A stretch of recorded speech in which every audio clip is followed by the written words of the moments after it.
Hello and welcome to the Pig Edge, Teagasc Pig podcast with me, Ciarán Carroll, bringing you all the latest news, information and advice to keep Irish pig farmers up to date. And for this episode, we're looking at a review of the Pig Farmers Conference 2022 with Emer McCrum, Specialist Pig Development Officer at Ballyhaise. And I first asked Emer to set the scene behind this year's conference, our first since 2019. So the Teagasc National Pig Conference is probably very familiar to listeners at this stage, as it's nearly an annual staple in the pig farming calendar here in Ireland. But we were delighted to welcome producers, staff and industry colleagues back to an in-person event this year, our first since 2019 due to the COVID-19 restrictions. Now, in the intervening years, we hosted the Teagasc Virtual Pig Week. This was an online event held in mid-October, but the face-to-face conference was certainly a welcome return to the calendar. And we held the event in our usual two locations, the Kilmore Hotel in Cavan and the Horse and Jockey in Tipperary. And it was back to our usual format as well of Teagasc Pig Development Department staff and guest speakers who presented on a range of topics. Now this year, however, the conference was set against a very difficult backdrop for producers who by that point had endured 14 months of a crisis, the likes of which have been the worst in living memory. So the conference therefore was built around that climate, with papers covering the technical to the financial, all relating back to issues within the pig industry. And the first paper was Ger McCutcheon on the topic of producing sustainable pig meat. Can you give an overview of the main points from Ger's paper? Yes, so a very topical paper kicked off the conference this year in the area of sustainability, as it's certainly something we are hearing a lot more about in recent years, and not just confined to agriculture either. So Ger started off by introducing the concept before taking us through how this applies to the production of pig meat. And he did this by detailing some of the indicators of sustainability in the industry. And just an important point that was highlighted was, look, we need to be more conscious of the fact that our carbon footprint will become more of an issue in the future. And the sustainability of the system as well is going to come under the microscope. So a fair question might be, well, how do we show that the production chain is in fact sustainable? And this is where Ger brought us through the workings of a carbon calculator model.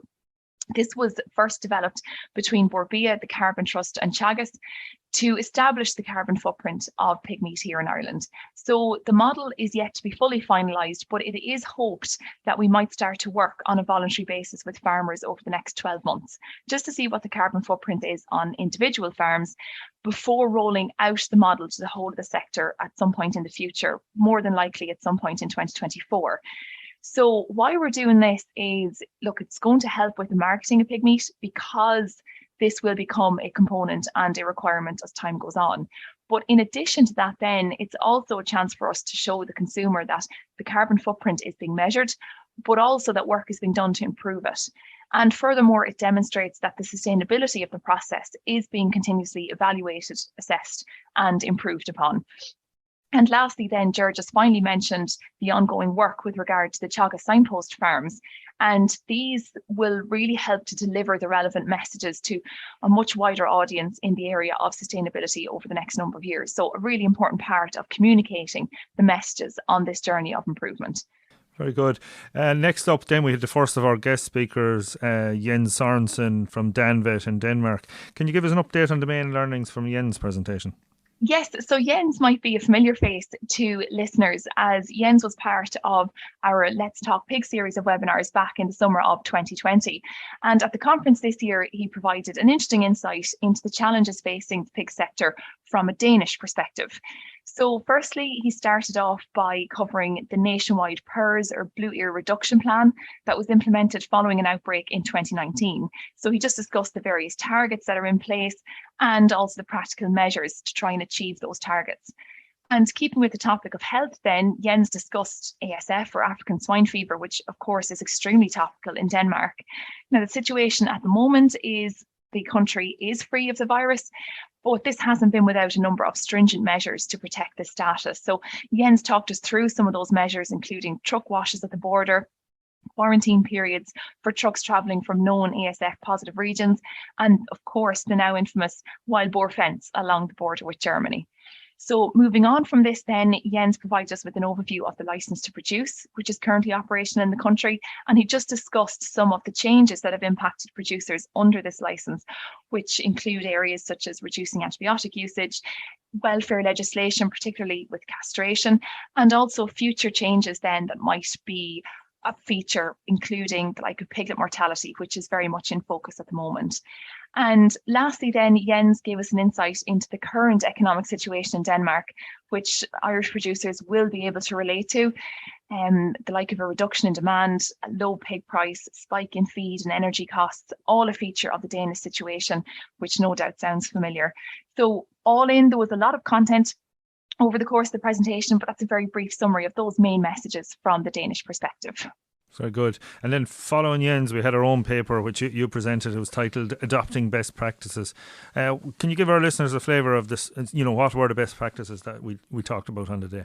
Yes, a paper you and I are no doubt very familiar with, Ciarán, but I suppose adopting best practices here, it was really a paper focused inside the farm gate, but we were very cognizant throughout of the challenging economic situation, and the practices therefore reflected this insofar as possible. But the first one there, and one which certainly generated great interest following the conference, was the administration of pain relief to sows post-farrowing.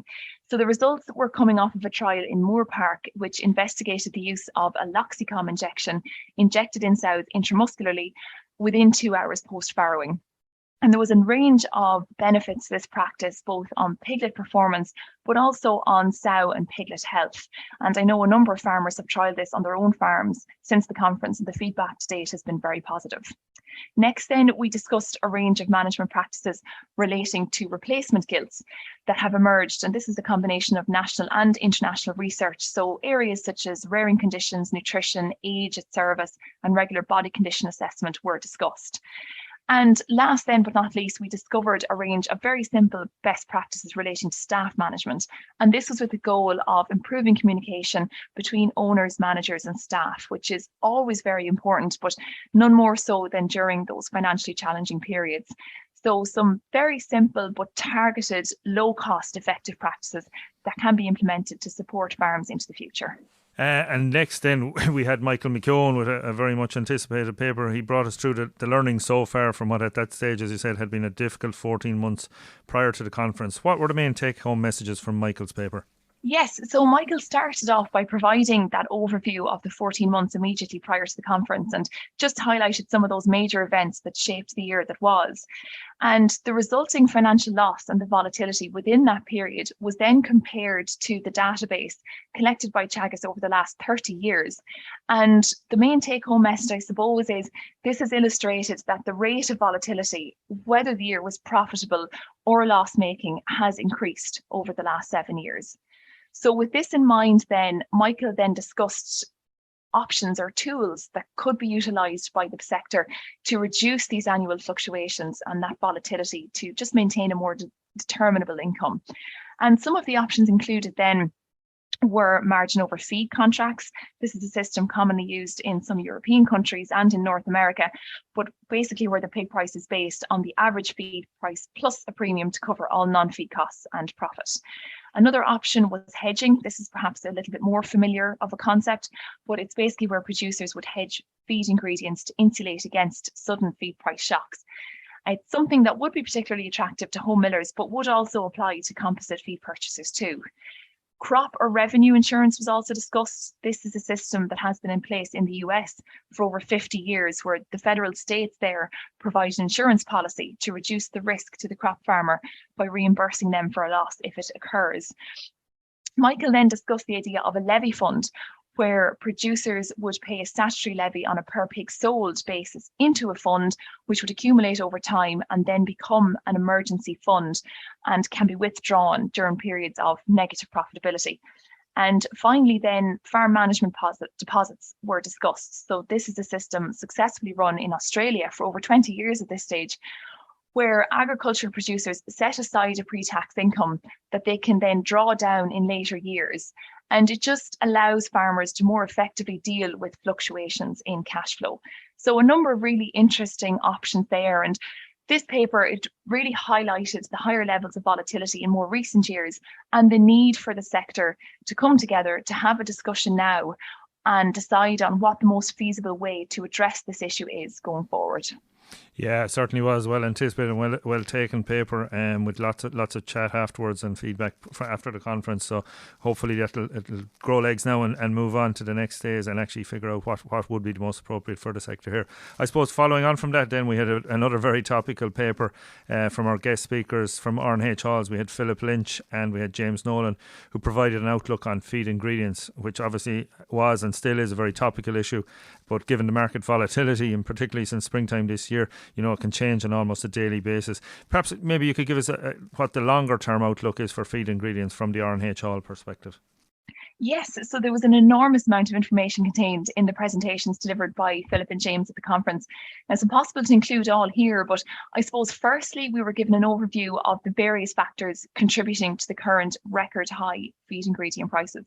Now, of course, the Russian invasion of the Ukraine is the one we were most familiar with, as this delivered that unprecedented shock to the global grain supply back in the springtime. But other key factors were highlighted, including the multi-decade high levels of inflation, and in addition, the current energy crisis, which of course has major ramifications for fertilizer production, all of which significantly drives up the cost of cereal production globally.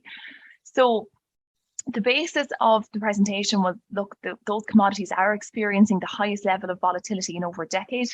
And for this reason, then, it is very difficult to predict too far forward, but in the short term, following the Northern Hemisphere harvest, it is difficult to see any significant price reduction.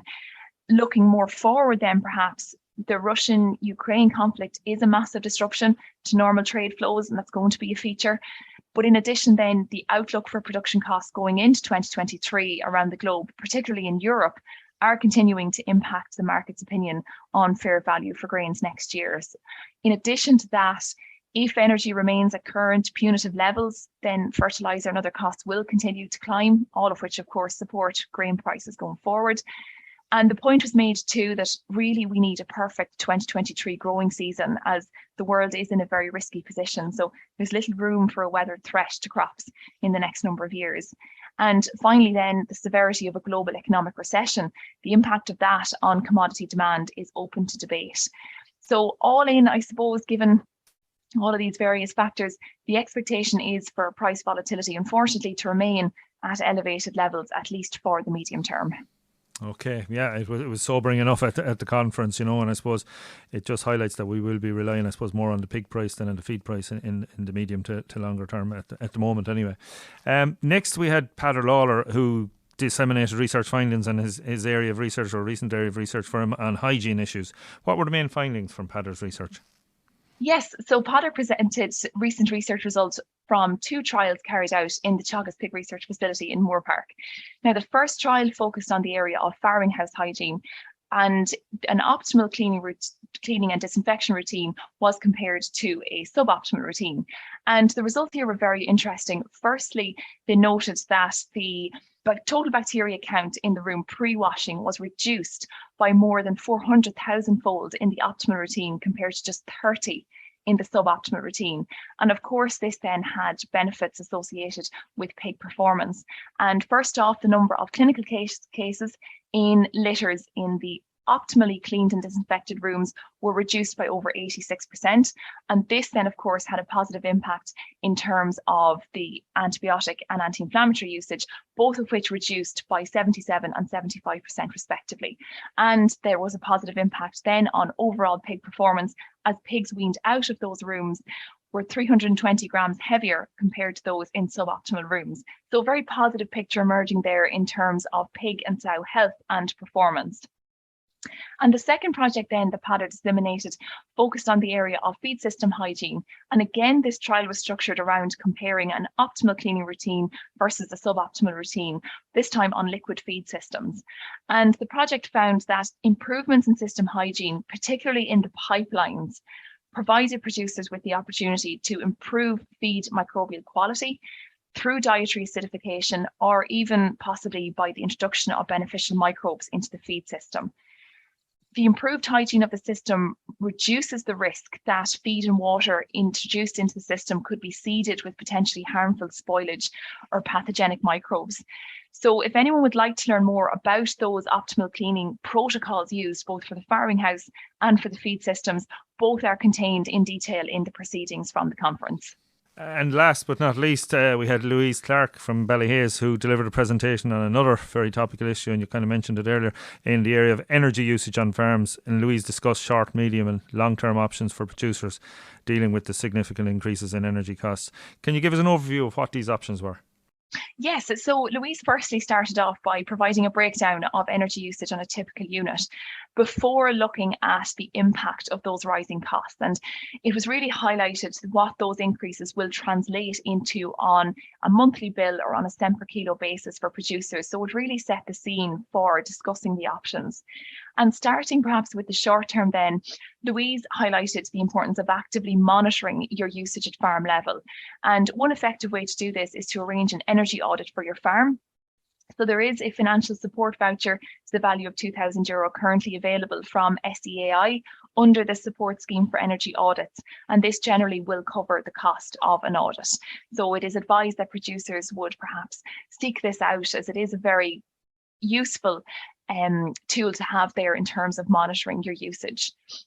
And next then, Louise highlighted the importance of using the information that you have gained through monitoring your usage on farm and carrying out a benchmarking exercise. So this was based on the fact that previous research carried out on pig farms in Ireland found that there is an enormous difference between farms in terms of the energy used per pig produced. So there was a swing of 27 kilowatt hours, which is very significant. And Louise just raised the point that, look, it's important to know where you stand in relation to this. And moving on then, it was discussed around just understanding your energy bill. So studying those charges, particularly in relation to maximum import capacity, or MIC is how it might appear on your bill, and wattless charges as well. So generally there are small costs or extra costs on your bill every month, but these can and do add up over a 12-month period. So just to be aware that any savings that might be identified here should be acted on. Looking then maybe towards the more medium-term options, Louise highlighted the importance of regular maintenance, repairs and cleaning of electrical equipment to ensure all of those are running as efficiently as possible. She mentioned about the insulation levels in pig buildings and type of lighting used across pig buildings too, all of which have an impact on overall energy costs. The newly launched temporary business energy support scheme was also discussed. So pig farmers can apply for this from the 5th of December this year.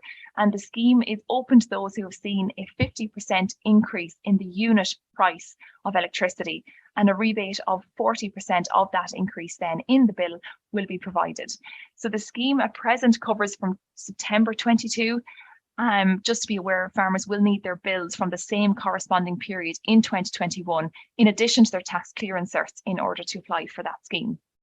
And finally then, looking more forward to the longer term options, Louise highlighted the savings that are associated with solar panels and just brought to our attention the changes in the TAM scheme from January onwards. And this will see the requirement for planning permission removed, the ceiling for panels increased to €90,000, and the rate of grant funding also increased to 60% for all eligible farmers. So there was plenty of food for thought there in Louise's presentation on those current high energy costs. Excellent, Emer. That was really good overview of all the presentations from the conference. And you mentioned the proceedings there earlier. Where can listeners access the material that was delivered at the conference this year if they missed the conference, or maybe would like to hear it and see some of it again? Yes, and I'd certainly encourage anyone who'd like to find out more about any of the topics discussed. So there's a very brief whistle-stop summary, if you like, but all is available on the Teagasc website. So the conference proceedings are there, and these contain each of the papers. And in addition to that, then we have the accompanying presentation up on the website, alongside a range of recordings delivered by the presenters too. So all on the Teagasc website. You'll get that on teagasc.ie/pigs. Thanks very much, Emer. That was great. Really appreciate your time. Thank you. Thanks, Ciarán. That's it for the latest episode of The Pig Edge, and my thanks to Emer McCrum for joining me on the show. Don't forget to tune into The Pig Edge for all your pig production news, and to rate, review and follow on Apple Podcasts, Spotify or wherever you get your podcasts so you never miss a show. And for more information, go to teagasc.ie. I'm Ciarán Carroll, and thanks for listening.